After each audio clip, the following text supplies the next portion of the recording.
Yes, normally you do not see a hammer and rotor and files and punches in the same frame, but today, right now, I'm trying to make this corner seal fit right here, and I think that the fragments that have pushed on the rotor face right here have closed not only the apex seal groove, but this corner seal bore.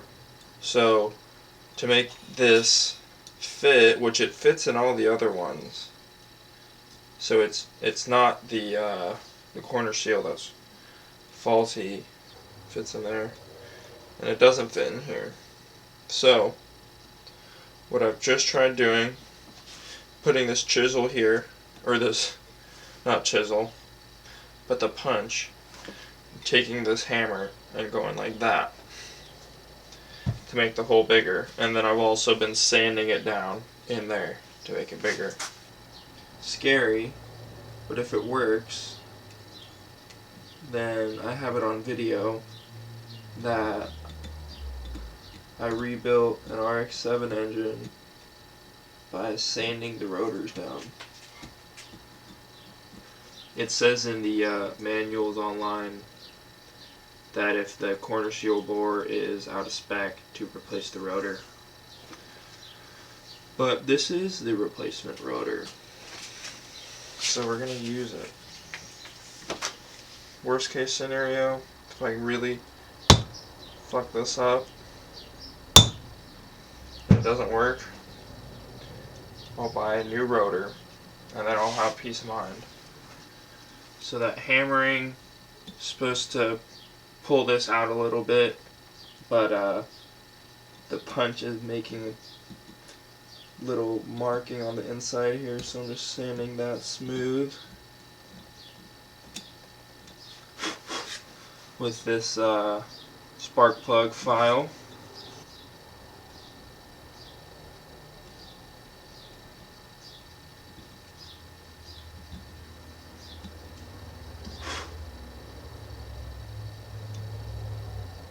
Okay, it's in there. It's kind of stuck in there. So we're almost there. I'm just going to keep sanding it a little bit. I don't think I need to punch it anymore. So it kind of fits in there. Got it to kind of fit in there. But it is not as smooth as I'd like it to be. I mean, I really don't think there is really a clearance on these, but I want it to be able to go in there without that much force.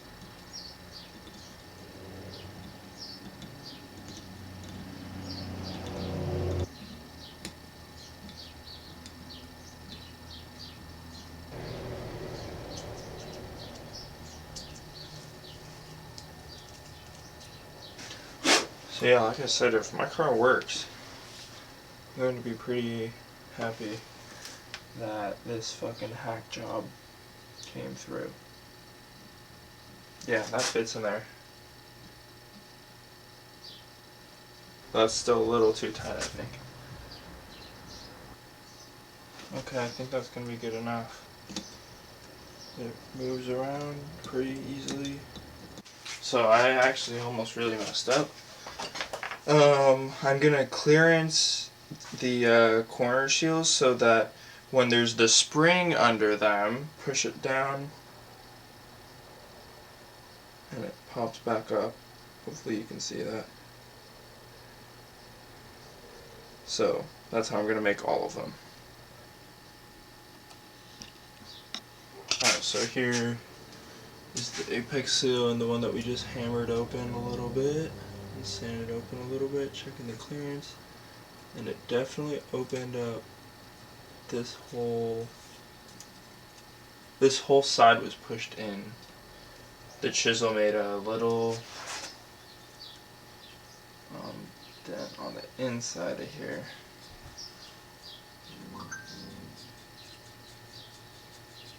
That I'm going to sand out right here. This is how I've been sanding the inside of the apex seals. Just putting a little bit of 800 grit sandpaper on the inside there.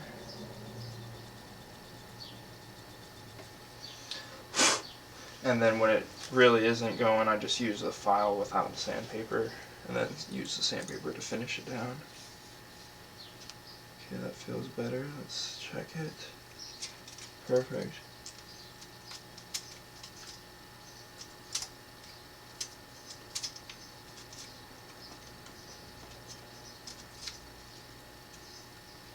This one fits almost all the way around. We're almost there.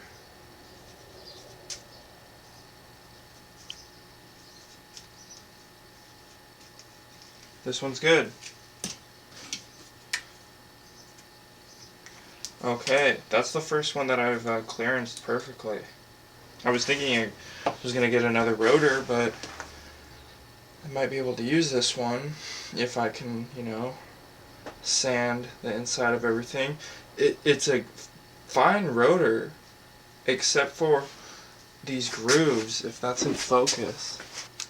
These grooves right here, as you can see, that have been made by something getting into the housing and it's lapping around. I've marked some of them with a green pen. But like there's one, there's one, there's one.